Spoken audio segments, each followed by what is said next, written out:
তখনকার দিনে শীতকাল মানে একটা বড়ি দেওয়ার রেওয়াজ ছিল।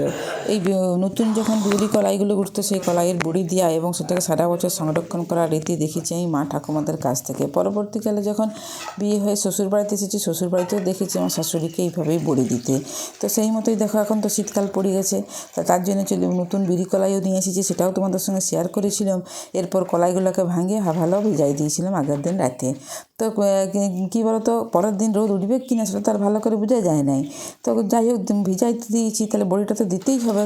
তো তার জন্য দেখো বড়ি ভিজাইয়ে, আর এই যে কালো কালো খোসাগুলো দেখছো, সেই খোসাগুলোকে খুব ভালো করে এইভাবে জল দিয়ে ধুয়ে পরিষ্কার করে নিলেই দেখবে একদম সাদা হয়ে যাবে। তবে কি একটু বেশি দিনক্ষণ ধরে বা বেশি বার ধুতেই হবে, তাহলে বড়িগুলো একদম সাদা ধপধপে হয়ে যাবে। তো যাই হোক, চলো আমি আগে বড়িগুলোকে ধুয়ে আনি।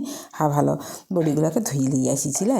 আর এই যে কালো কালোগুলো দেখছো, এই দুটো একটা খোসা থাকলেও কোনো অসুবিধা নেই, তার জন্য আমি আর বেশি ভালো করে ধুলাম নি, খোসা থাকাটাও ভালো।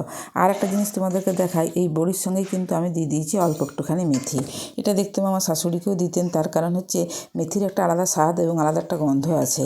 তারপরে আরও কি, মেথিটা খাওয়া কিন্তু খুবই উপকারী। তার জন্য দেখো গোটা কত মেথি আমি এই বিউলির ডালের সঙ্গে দিয়ে দিয়েছিলাম। এর পরে অনেকেই দেখবে তোমরা মিক্সিতে বাটলে কিন্তু আমার মনে হয় বড়িটা খুব একটা ভালো হয় না। হাতে শিলে বাটে যে বড়িটা দেওয়া হয়, সেই বড়িটার যে শত সুন্দর মানে ভেতরটা একদম ফসফসে যে বড়িটা হয়, সেটা কিন্তু আর এই মিক্সিতে বাটে হয় না। তার জন্য আমার যত কষ্টই হোক আমি কিন্তু শিলে বাটেই বড়িটা দিই। আচ্ছা, অত কষ্ট করে জিনিস করবো বলো, যদি সেটা যদি খারাপ হয় ভালো লাগবে? আমি তার জন্য বড়ি দরকার নেই বাবা, আমি হাতে বাটেই আমি বড়িগুলো দেবো। তার জন্য দেখো শিলনোড়ায় আমি এই বিড়ি কলাইগুলোকে বাটতে বসে গেছি। দেখো বাটা তো আমার হয়ে গেছে। এরপর খুব ভালো করে ফেটাই নিয়েছি। আর আমি কি জানো তো, আমি এই থালাতে কিন্তু বড়ি দিই নাই। তাহলে তোমরা বলবে তাহলে দিচ্ছ কিসের জন্যে? আমি যে কাপড়টায় বড়ি দিই, সেই কাপড়টাকে খুবই পেলাম নাই।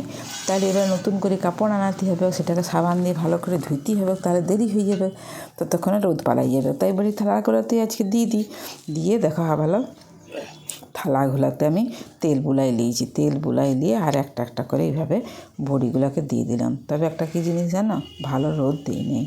এত মনটা খারাপ হয়ে গেল, খুব খারাপও নয় যে খুব মেঘলা তাও নয়, কিন্তু এক রোদে বড়ি শুকাইলে যে ফসফসা বড়িগুলো হয়, সেইটা কিন্তু মনে হচ্ছে হবে নেই। তো যাই হোক, বড়িগুলো তো আমার দেওয়া হয়ে গেছে।